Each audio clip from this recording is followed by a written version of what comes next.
В эти дни, спустя 15 лет после круглого стола, посвященного депортации ингушского народа в Московском доме национальности в Ингушетии, почему-то вспомнили выступление известного богослова Исы Цечоева на этом мероприятии, что стало поводом для очередной кампании по его дискредитации.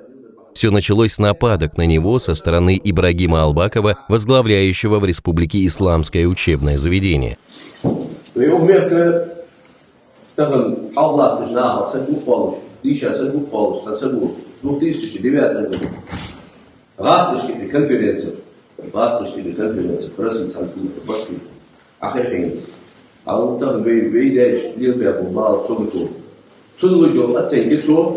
Гласностики аги, журналистики аги, цулужир. Тыкам саги бехка дахтада чоксуа. Тыкам адахтад тыкам шибех. Сар каму биабол бокал дуниш махну. Сыкаму биабол болу алымнага модбеттиш. Алымнага адыл дахун турбахну. Адуниш махну. Хамалешнер махну. Тиша дохалил махну.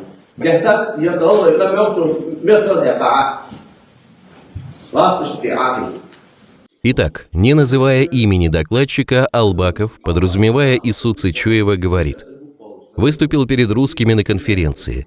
Перед русскими на конференции дает оценку пережитым событиям. Перед русскими, перед журналистами говорит о том, что наш народ был депортирован по своей вине. Давайте прежде всего остановимся на том, что Албаков дважды повторяет слова «перед русскими», а затем добавляет «перед журналистами» и называет это мероприятие конференцией. Так что же Иса Цечоев сказал на мероприятии, о котором решили вспомнить аж спустя 15 лет? То, что мы, ингуши, и чеченцы, и другие народы, они не были виноваты ни перед советской властью, ни перед российским народом, ни перед другими народами, населяющими Советский Союз. Это однозначно. Все это мы знаем. Не было никакого предательства, потому что память ингушского народа, она очень яркая. Ингуши знают все фамилии, все свои родственные отношения, все свои связи, все события, которые происходили там. Но в памяти этого народа никогда не присутствовал вот этот факт предательства ингушского народа немцам или кому-нибудь другому. Начиная с самых первых дней советской власти,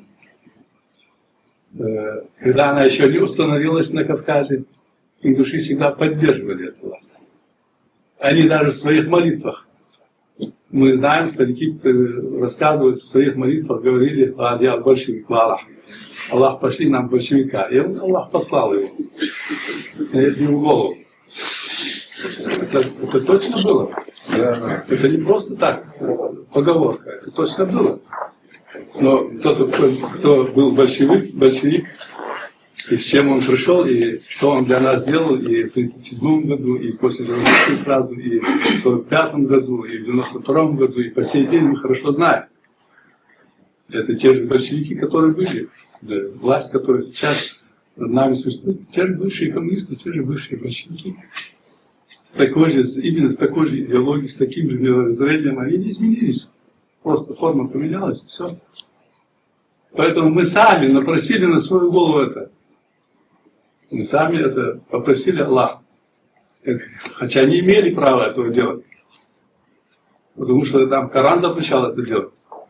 Потому что нас умные люди, ученые люди, нас предостерегали от этого. Мы это хорошо знаем. Отношения стариков, ученых людей, которые предостерегали от этого. Но именно изгои народа, они же навлекли на нас эту власть.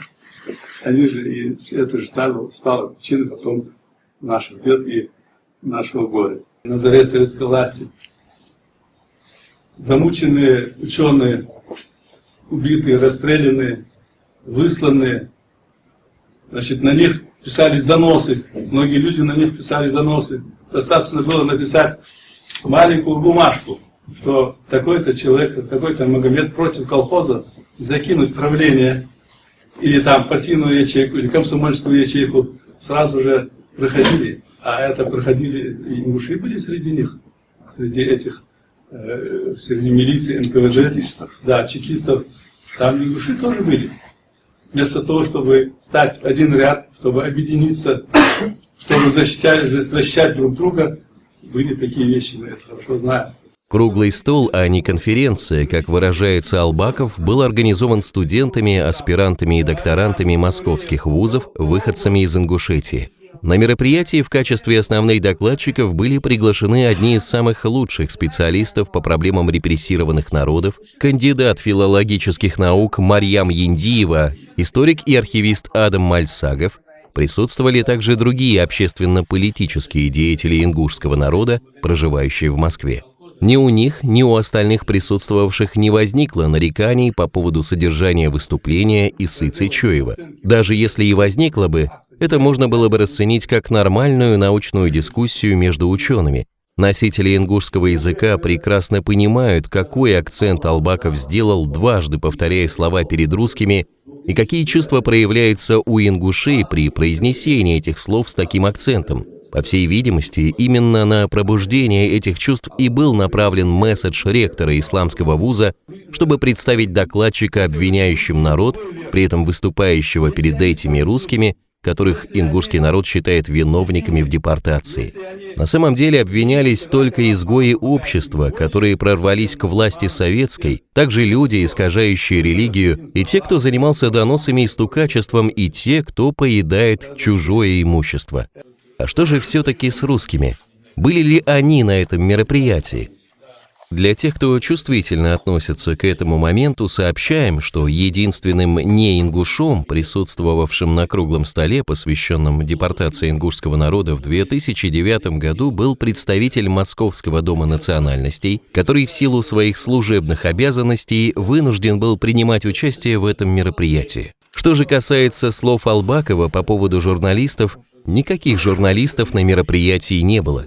К сожалению, вдаваясь в такие подробности, приходится опускаться до уровня тех, кто затеял всю эту кампанию, чтобы простой обыватель понял, что они манипулируют его сознанием и, возможно, выполняют чей-то заказ по внесению раскола между различными группами мусульман республики.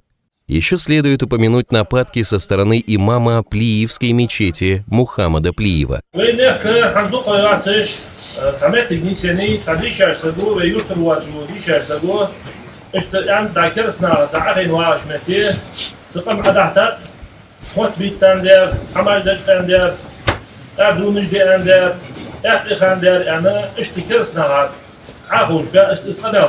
Находясь в среде неверных, сказал, что мой народ депортировали потому, что он занимался доносительством, грабежом. Вот так, усадив неверных, рассказывал, говорит Мухаммад Плиев. Мы не нашли подтверждения слов Плиева в выступлении Исы Цичоева, которое имеется в открытом доступе. Поэтому маловероятно, что имам Плиев смотрел видео.